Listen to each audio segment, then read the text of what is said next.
Okay, number 8. What function models the height of the periscope lens at time t? If the periscope reaches its maximum height after ascending for 22 seconds, what is the maximum height in feet? All right, so we have a little visual right here.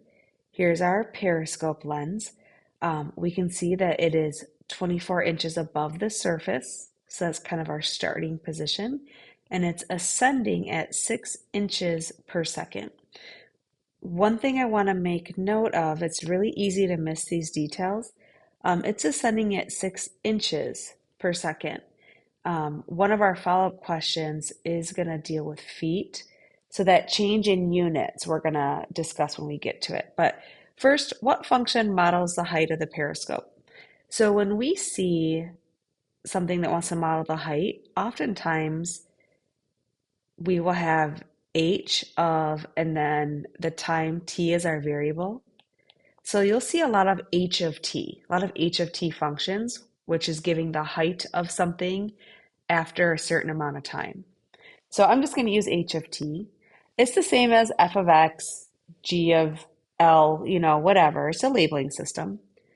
So h of t equals, um, so ascending 6 inches per second, that's the rate at which we are ascending. That is going to be the slope. Ascending means going up, so it's going to be positive. So we ascend 6 inches for every second. So we're going to multiply that by t, our number of seconds.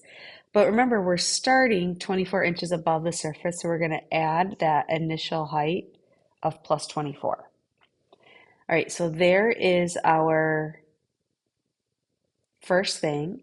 We modeled the height of the periscope lens at time t.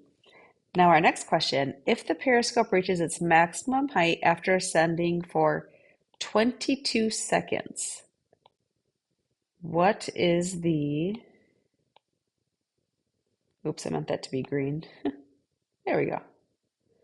What is the maximum height in feet? So what they're doing is they are giving us a time. They're saying after 22 seconds,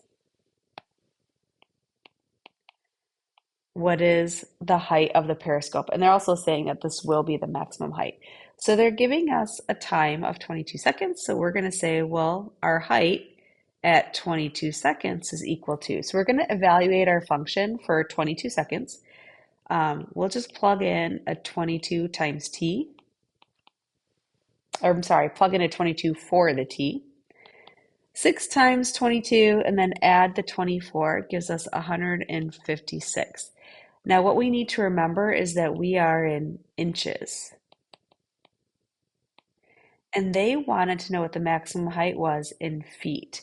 Well, how many inches are in a foot? We have 12 inches in every foot. So if we take our 156 inches and just divide it by 12, like how many sets of 12 inches do we have? That will tell us what it is in feet. And that is going to be 13 feet. That is the height of the periscope after 22 seconds, which also is the maximum height. All right, number 9. Is the sequence an arithmetic sequence? If so, give the common difference. All right, so what do we notice about this sequence? We're starting with 15, that's our first term. It's decreasing, decreasing, decreasing. Here's a quick check that you can do. Sometimes we see a pattern and it's just our brain just sees what it is. Like this one, all right, we're subtracting 2. But if that wasn't as obvious, what you can do is you can take not your first term, but start with your second term, this 13, and subtract the 15. Subtract the term before it. What's 13 minus 15? What's 11 minus 13? So I'm just taking the term and subtracting the term before it. What's 9 minus 11? Well, 13 minus 15 is negative 2. 11 minus 13 is negative 2. And 9 minus 11 is negative 2. When we get, what we're doing is we're finding the differences right now. And when we see that our differences are all the same, that is our common difference. So our common difference, we use a d to represent the common difference, and our common difference is -2. And because that difference was common, we would say, yes, it is arithmetic with a common difference of -2. All right, number 10, write an explicit formula for the sequence. So if they're telling us to write an explicit formula, that probably means it is arithmetic. So the explicit formula, here's our structure for it. It's an equals a1 plus n minus 1 times d. If we can figure out our a1 and our common difference, that's enough information to write the formula for the sequence. A1 stands for the first term. So the first term of this sequence is that 81 right there. So A1 is 81. The common difference, let's see, the numbers are getting bigger. We are adding 4, adding 4, adding 4, adding 4.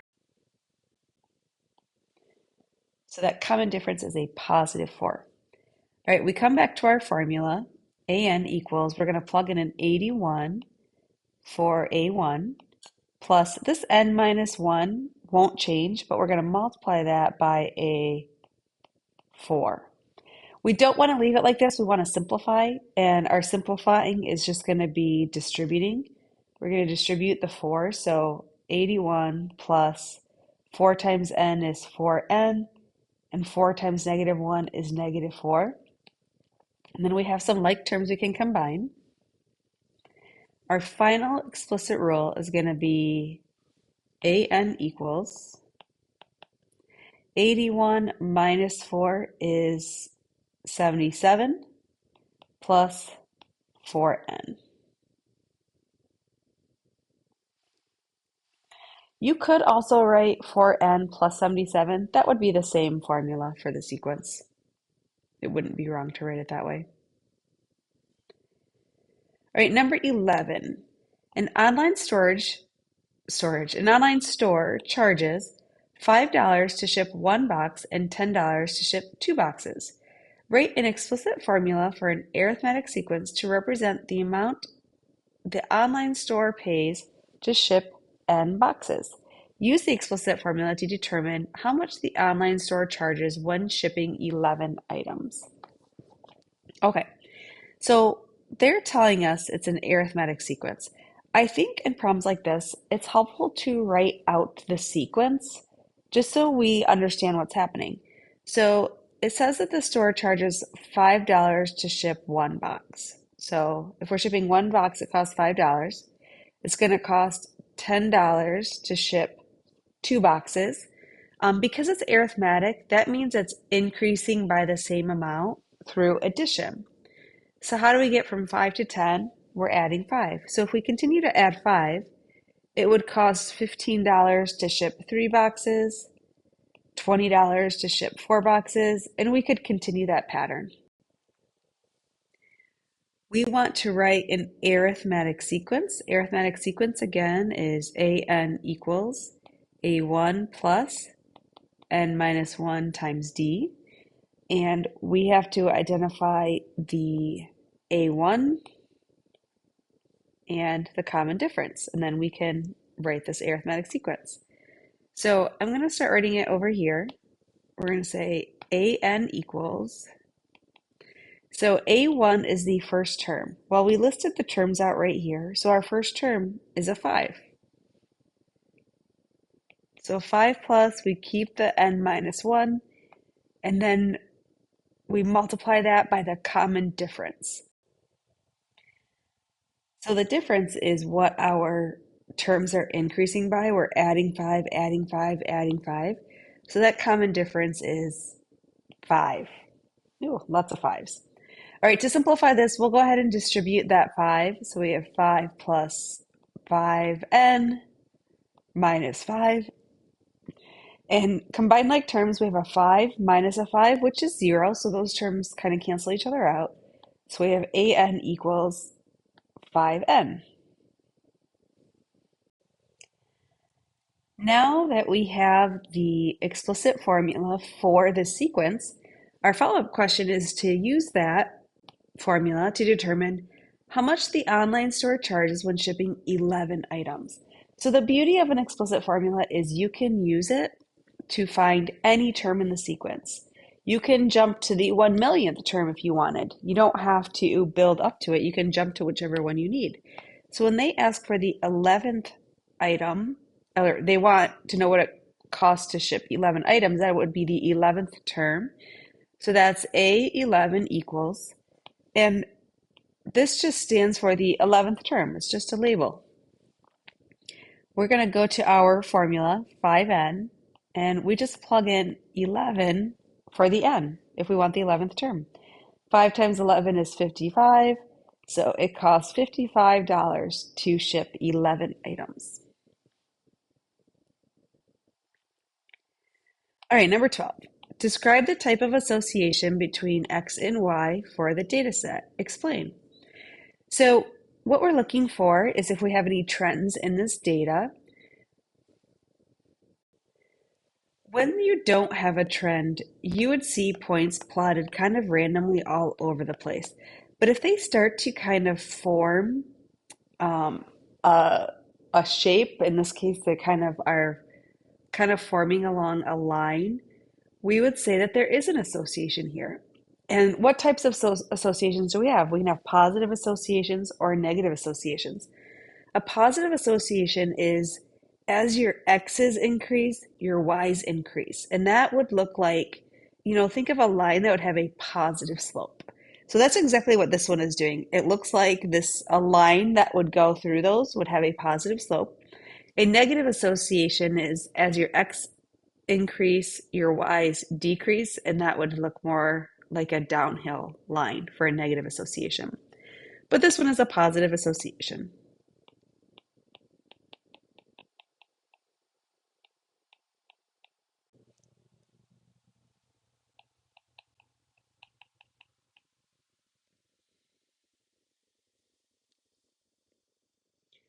Right, number 13, the table shows the hours of studying X and a person's test score Y. What is the equation of a trend line that models the data? What does the slope of your trend line represent?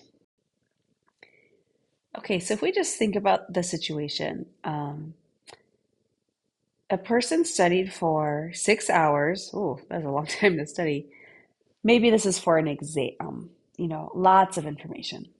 They studied for 6 hours and scored 77 on the test. They studied for 7 hours and scored 80, 7 hours, 83, 8 hours, 87, 9 hours, 92. So it says, what is the equation of a trend line that models the data? Now, if we provided you guys with a graph, you could plot these points, you could sketch in a trend line, and you could algebraically find the trend line.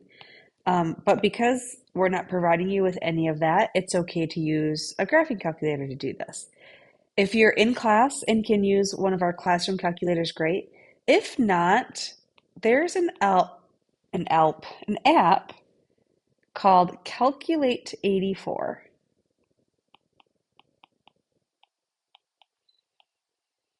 This app has all the same buttons as our TI-84 graphing calculators that we have in class. It's free. You might have like ads across, pop up across the top. But if you want to download that app, that might just help you do some some of the stuff your graphing calculator in class does, but when you're at home and maybe don't have access to the graphing calculator. Okay, so what we would do is we would use our graphing calculator to do a linear regression. A linear regression is when your calculator calculates the best fit line for this data. You would want to, I'll just give a couple of reminders, although I don't have one here to show you. It's all under the stat button, and you would have to edit and type all of your X's and Y's into list 1 and list 2. The X's go in list 1 and the Y's go in list 2. So what we do is we get all these ordered pairs into your calculator. Then, once all of the data is stored in, you're going to go stat And then you want to go over to calc because you want it to calculate something for you. And if you go down to number 4, it says LINREG, and then it says AX plus B in parentheses. If you do a linear regression in the form AX plus B, and you have to hit enter a couple times after that for it to calculate it, what it will do is it will take your ordered pairs and it will calculate the best fitting line. Um, the screen would say this, y equals ax plus b. It looks a lot like mx plus b. It will tell you your a value is 5.076. I'm just going to round that to 5.07, so 5.1. And our b value is 46.2. And then what we do is we plug in that a and the b value into that y equals ax plus b, and then we have an equation of the line. So y equals the a is 5.1x plus the b is 46.2.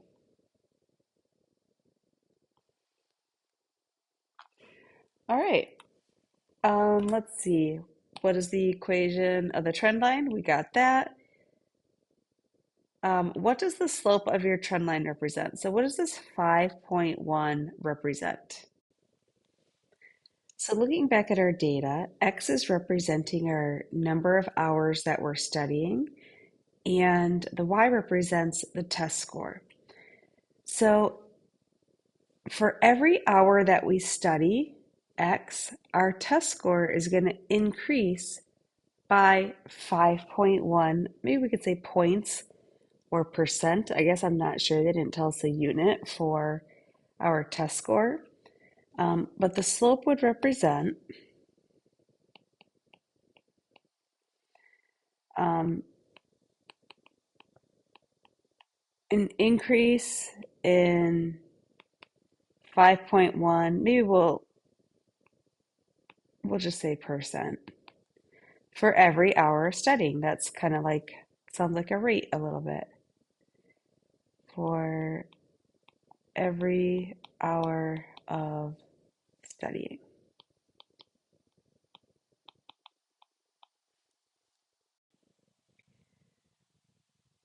All right, last problem. The table shows the number of customers Y at a store for X weeks after the store's grand opening. The equation for the line of best fit is Y equals 7.77x plus 38.8. So here is the line that is best representative of this data. Assuming that the trend continues, what is a reasonable prediction of the number of visitors to the store 7 weeks after its opening?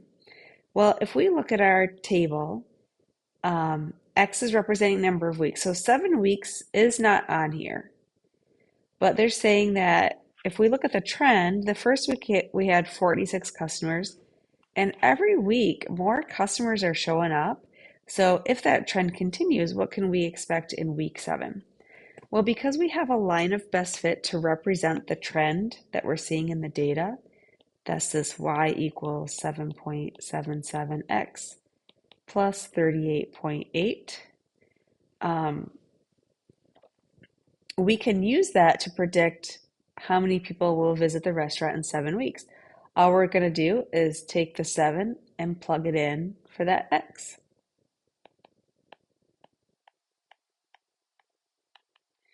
It's a lot of 7s and a couple of 8s. All right, so when we do 7.77 times 7 and then plus 38.8, we get 93.19. But because we're talking about people, we won't use that decimal, so we can just round that down to say we can expect to have 93 visitors during week 7.